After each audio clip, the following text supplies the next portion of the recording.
I've been posting recently about this document that I created called the Empowerment Blueprint Toolkit. And there's a lot of my posts that just say, hey, go get this thing, download it, and call me if you have any questions.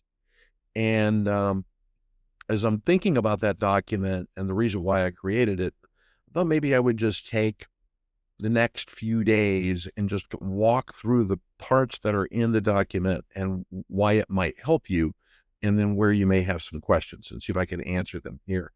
The reason why I created this was in my experience, so I've been CEO, COO, and a bunch of things in my career, and across the span of 45 plus years out in the industry, I've probably done hundreds of budgets and thousands of contracts and lots of different things with clients.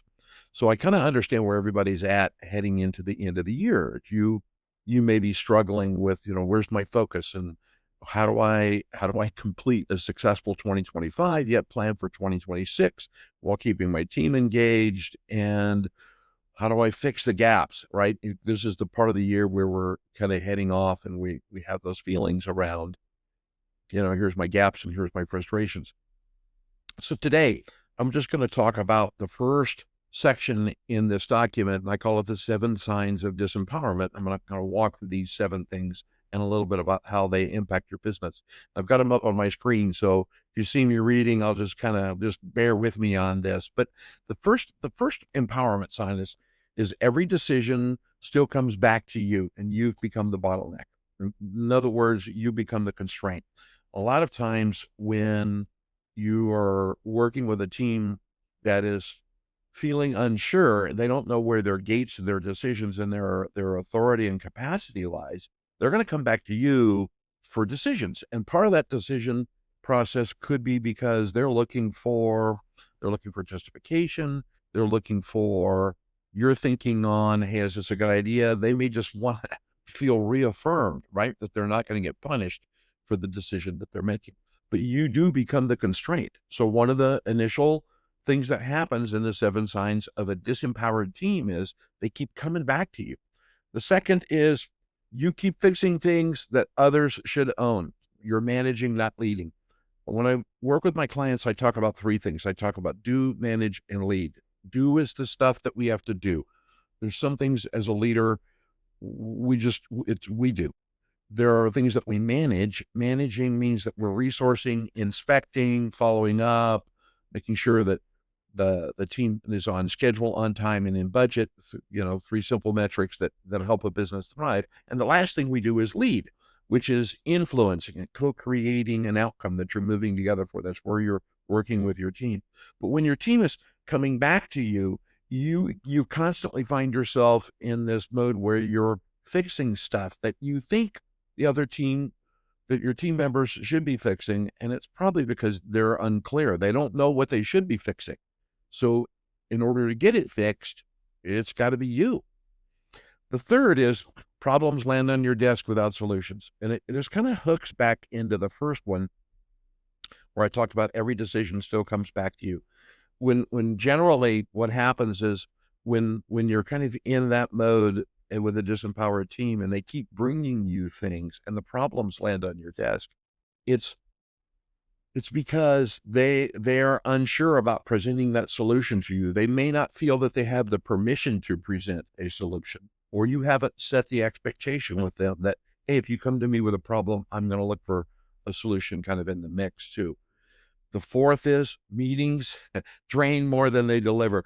I remember times in across the body of my career that we would have meetings to plan meetings that would be for other meetings, and it was a huge suck. There's a lot of great books out there on meetings, books from Michael Hyatt and Craig Valentine, a bunch of other places. But look, when you're in that mode, right, and when you are in that kind of that I guess, well, mode's probably a good word, I suppose. You walk away from all of the meetings. You might feel like you're informed, but you're generally you as the leader and your team are going to feel frustrated because you actually never got somewhere. So the decision and the next steps aren't clear, and you're not accelerating towards that outcome. The fifth thing is your people hesitate. They're cautious. They're not confident. There's a little more explanation here on the screen And I've talked a little bit about it before, but it has nothing to do with them coming back to you or the problem still landing on your desk. It's that when you've given them, you've delegated a project or they've taken ownership of a project, they hesitate because they don't have confidence built. Either there's a moment where they're having challenges with clarity, and because clarity creates confidence, it's a law, or through that moment where they're feeling not confident, there may be something in the past where they're not quite sure how to bring back to you the questions where they need some help. So because of that, they hesitate. So you haven't built a cadence of communication. Your best people are quiet or gone. This is a huge problem as a leader. And if you're not paying attention to your team, not noticing what you're noticing, you're going to be in this mode where you're going to start to see your best people leave your organization, or they're just going to stop performing. You're going to wonder why their performance has gone down.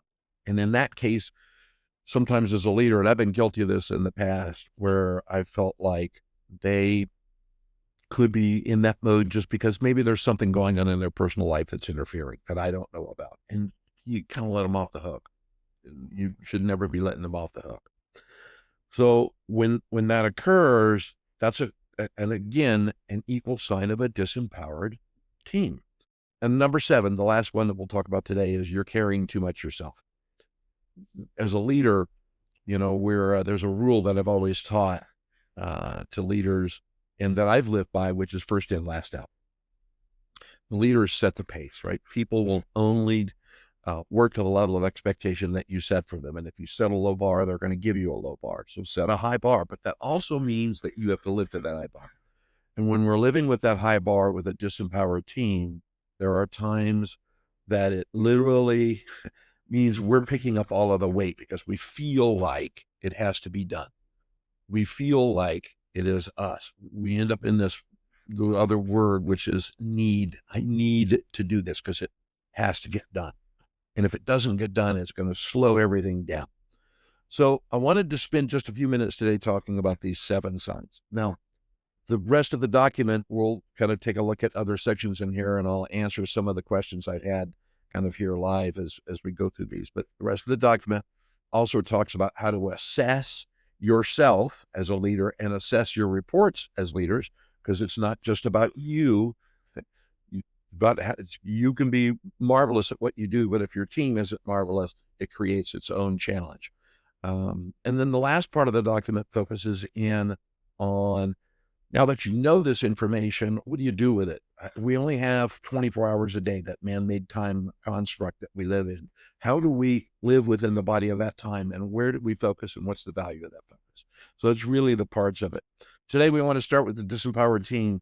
Look, if you have any questions or if you want to reach out to me. If you haven't downloaded the Empowerment Blueprint Toolkit, go do that. It's in the post that comes along with this video. And I will see you next week when we talk more about the toolkit and I give you some tips that you can go apply to your business right now, today.